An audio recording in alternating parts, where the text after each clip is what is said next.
welcome to Mount Kelly Prep Radio's 20 Questions with me, Toby Berryman. Firstly, I would like to apologise for the slight issues in the connection. This is because it's a Skype call to Los Angeles. Our third guest is Tom Howe. Hi Tom, thank you very much for providing our new theme tune. That's a pleasure. Please tell us a little bit about yourself, your current work and what you do. Well, I'm a film and television composer. I do video games sometimes too, but I'm always working to picture. So it can be orchestral, it can be synths, electric guitars, but it's always music generally to picture. Did you prefer doing the music for the Great British Bake Off or The Legend of Tarzan? The best thing about the job is that every job is different, and so I don't really prefer one or the other. With Tarzan, it's sort of like epic, cinematic with African percussion, which is not something you get asked for every day. And obviously the Bake Off, again, is a completely different sort of thing, but that's what, for me, keeps it interesting. What are your views on Bake Off moving to Channel 4? Well, it's a tough one, this, because as you know, I'm living out in Los Angeles.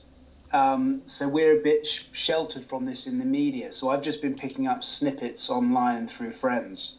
I think the fact that it's stayed on a terrestrial channel is a very good thing, that people are still able to watch it. Instead of someone like Netflix picking it up or something like that, where it then would have had definitely, been a more limited in its appeal. But I'm not sure what's going on with the presenters and things like that. I'm obviously hoping that most of the creative team behind it, the directors and the people who come up with the drawing concepts and sort of lighting and the crew, they all stay on board. But I don't know. I actually haven't had any updates as to what's happening with it at the moment. But hopefully Channel 4 will do a good job. Can you guide us through your composition of the theme and why you think it works? When I'm writing music for something specific like that, I try and limit myself in terms of the number of options I've got. So I actually decide on the tempo of the theme the speed of it before I write anything. And I then picked instruments that I thought have a feel-good quality to them. So things like marimbas and glockenspiels and pianos and guitars, and actually some Latin percussion, because that to me feels happy and makes me want to kind of dance or something anyway. And so I started with a kind of with a Latin timbale groove on the song, and I got that sort of what I felt was the right tempo and feel, and then I started adding the other instruments over the top. But I knew the chords and stuff weren't going to be sad or depressing. It had to feel the chords had to be major and happy and feel like people baking and having a good time. Do you have any tips for young people who may want to get involved in composing? Well, this is tough, and it changes obviously year to year. I think it's probably very different now to how it was when I started, but I still think the best way to get into composing is to hang out with other musicians, because obviously if you're great friends with the director and he gives you some work, that's fantastic. But a lot of the time, work can be passed on from one composer to another. If somebody's busy, they're going to call a friend and say, hey, do you fancy doing this? Or do you want to help me? Or do you want to do this? And not only that, but when you're starting out, if you need a violin player and you play the kind of clarinet or something, then you can play clarinet for all their demos and they can play violin for yours. And overall, you're going to both get something that sounds a lot better, which has a better chance of succeeding. How long did it take you to write the theme tune and other smaller pieces of music for Bake Off? Well, it takes different amounts of time depending on how clear an idea you have of what you're trying to achieve with the music, how tired you are, and also how kind of busy the music is. So for me, if I have to write a kind of attention track for the Bake Off, say, where people are getting voted off, that doesn't take as long as it does when you do a big orchestral, everybody, are they going to drop the cake type thing, because it's just got more notes in it, and it's just going to take longer. And I think the theme tune I actually did, that wasn't the only theme tune I wrote. So I did a few different ideas, which then, and this tells you how that it's obviously a collaborative process. But the editor, who's a guy called Simon Evans, and the director, who's called Andy Devonshire, they were both very key in shaping that sound, because I would send them things and they would say, yeah, I don't like that, and I love that about that, but that bit's wrong, and I like that. And so obviously after we'd done that through a few different ideas, then we had the kind of sound honed down, and then I could be much quicker. What inspired you to become a composer? Well, I love anything to do with sort of film and TV, really, or stories. And I think writing film music or TV music is just a great way to get involved in enhancing a story, really, and sort of getting either the action behind it or the emotion behind it or whatever it may be. What's your favourite thing about your job? Well, that probably comes back to the Tarzan Bake-Off thing, in that I never find it boring, because it's always a challenge, because everybody wants something different. So you can find one minute you're on a job and it's all sort of vintage synthesizers from kind of like 1970, and then the next job you're having to use a kind of Armenian flute or something, and it's not. You can study music and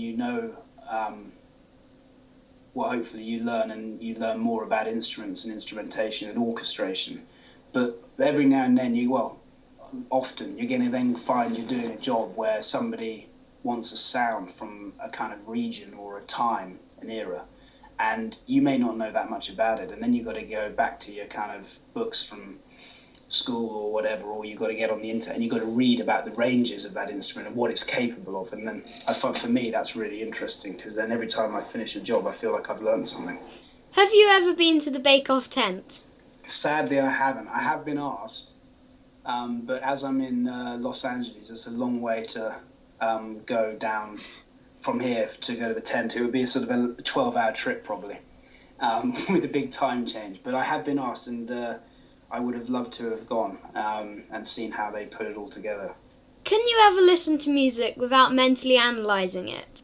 Would not, only when I'm tired, really. When I'm tired, I can listen to anything, really, and I love it all. When I'm, or if it's very much background at a kind of friend's party or something. But if I actually sit in the car or actually sit down and listen to a piece of music, then often I will analyse it, whether it's counting key signatures or working out chords or whatever it may be. But I find if I listen to commercial and pop music sort of thing, then I find it much easier to work that out. I think the production on that now is very often very clever and very difficult, but the chord structures and the things tend to be quite straightforward, and so I generally prefer listening to classical music for that reason, because I can switch off a bit. But I often, actually, this might be surprising, I often don't listen to any music at all outside of work if I can, so I will generally drive to work in silence or make phone calls. Do you yourself watch Bake Off? Yes, I do. My wife is a big fan, and actually, surprisingly, a number of people out in Los Angeles are big fans as well. When I go for meetings, most people will, 50% at least of the time I go for a meeting, somebody comments about how much they love the program. It's got a really big global feel, and my wife, she's very into it. So yes, I do watch it. I see it when. Because they might change the edits between the bits I've seen and things like that, so it's nice to see it all finished off. But they have a version out here. They have the girl from My Big Fat Greek Wedding who hosts it, and Mary Berry comes. She's doing the new one out here as well, so she's still involved out here. That's on ABC. Okay. And it's they did a big Christmas one just before Christmas, and it was a big hit. So and in Denmark and Australia, France, Germany, Sweden, Poland. They've got different versions of the show all over the place, and the BBC version plays out here on Netflix. So a lot of people, for the first two series anyway, so people are watching it from the start again. So it's strange. Now on to our 10 set questions, which we ask everybody who joins us on 20 questions.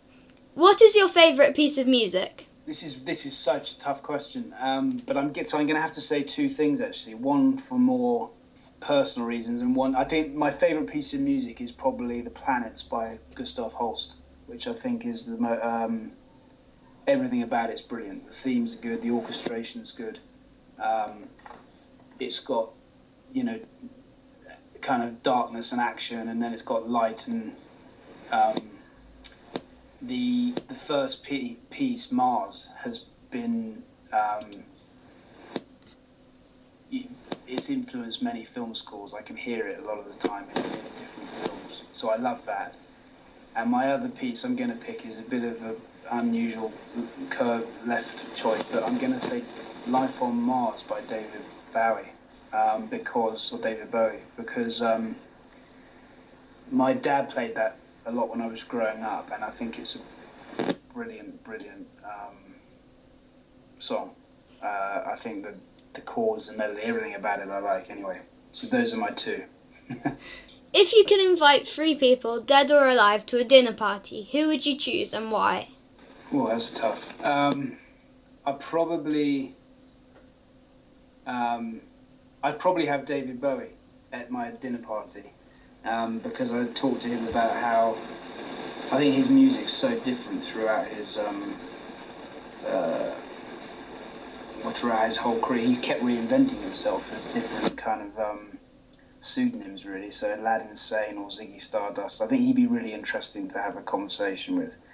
I'd probably throw Jimi Hendrix in there too, because I started learning the guitar when I was about 10, I think, and by the time I got to 15 or something, he was pretty much all I wanted to play or listen to, and he's one of the, to this day, I think guitar playing is, there are some amazing new people around, like John Mayer and the like, and obviously, but they still all look up to him as the kind of innovator and the best player. So I'd like to have a conversation with him, and then probably I'd like to have Mozart, weirdly, because there's a story of him going to the Vatican when he was very young, and he wrote down note for note a sort of 2-hour mass, all the instruments, and then they compared it after he died with the original, which nobody had seen, and he basically had it almost perfect, except he'd improved bits which he didn't like,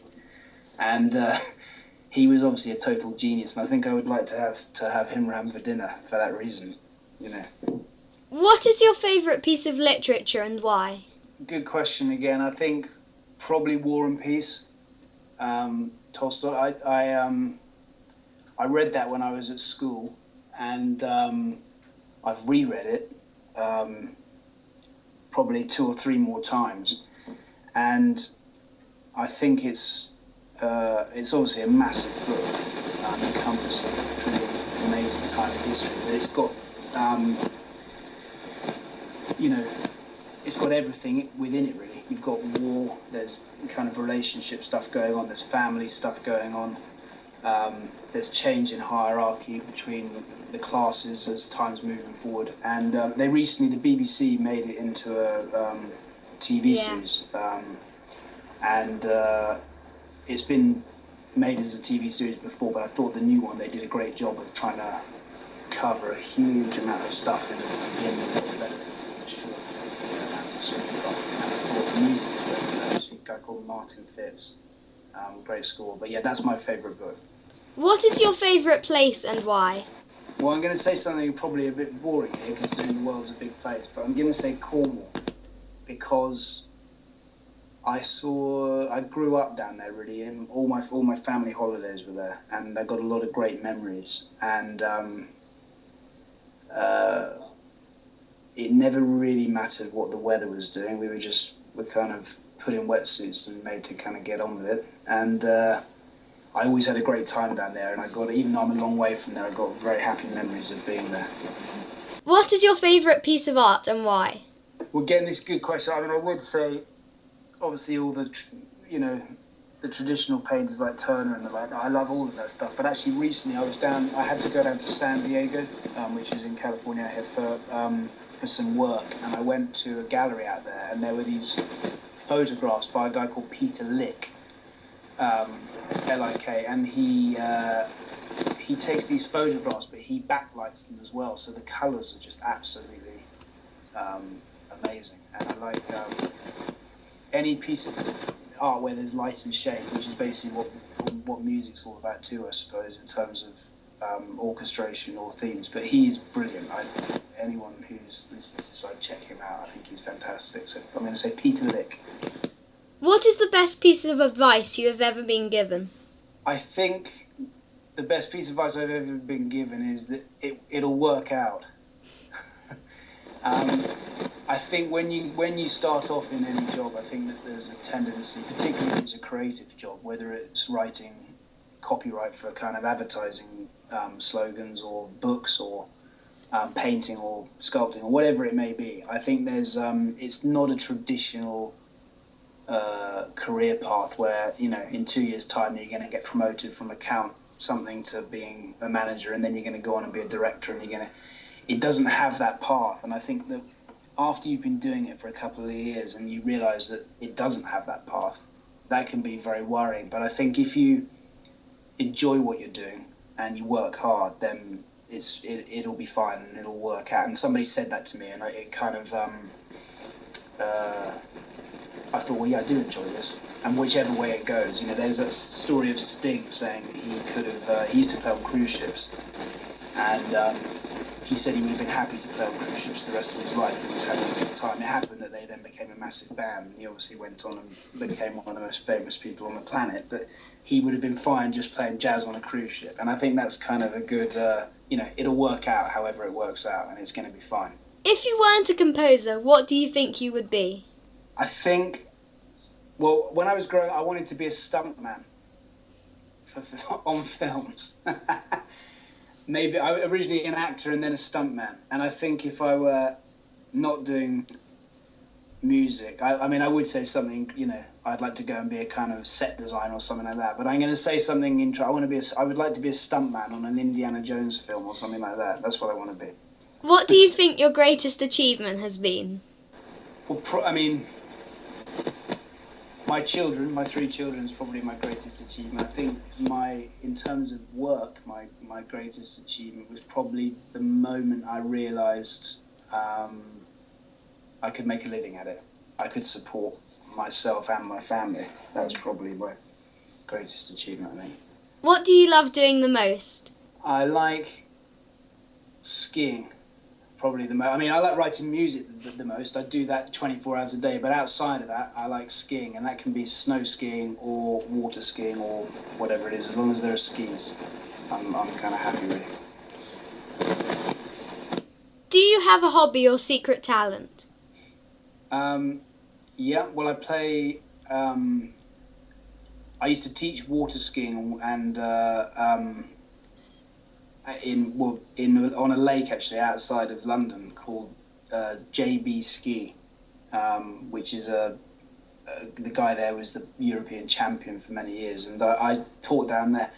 And I also used to teach tennis at the Wimbledon All England Club, and I still play tennis now probably twice a week. I'm actually playing today, and those are my 2 secret hobbies where.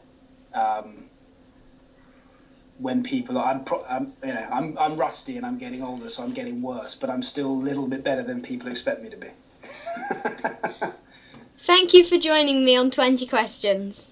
That's my pleasure. Thank you for having me. Thank you.